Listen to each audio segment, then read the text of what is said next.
Well, it's the talk of the town, $1 million for a corner allotment in Christie Downs. Who would ever have thought? Let's just unpack that result just a little bit. No doubt everybody has an opinion. Let's just have a quick look at the facts. Late last night I got a phone call from a client, several messages from others about their land allotments and the potential to replicate that result and even more.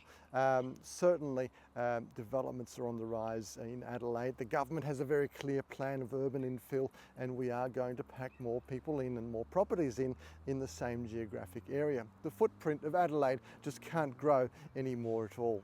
It needs to stay within the boundaries. So urban infill is what it is.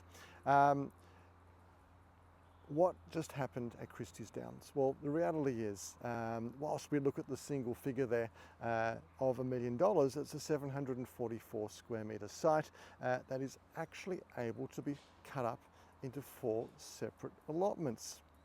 That brings the cost to each allotment to around $250,000, which economically makes sense for a developer. They'll put something on that and sell it for a small profit.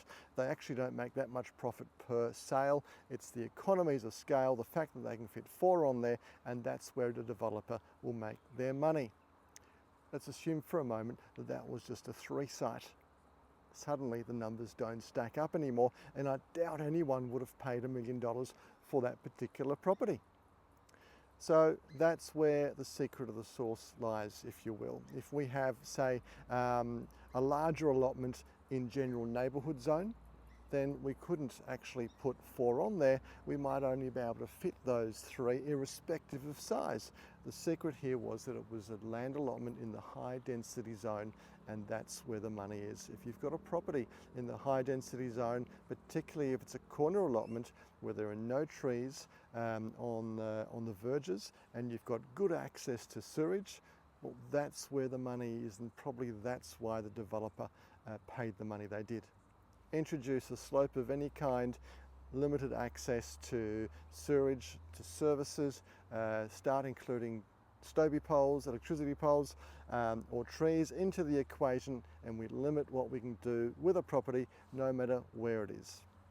In real estate, we call that result that we achieved just the other day an anomaly. It's an outlier.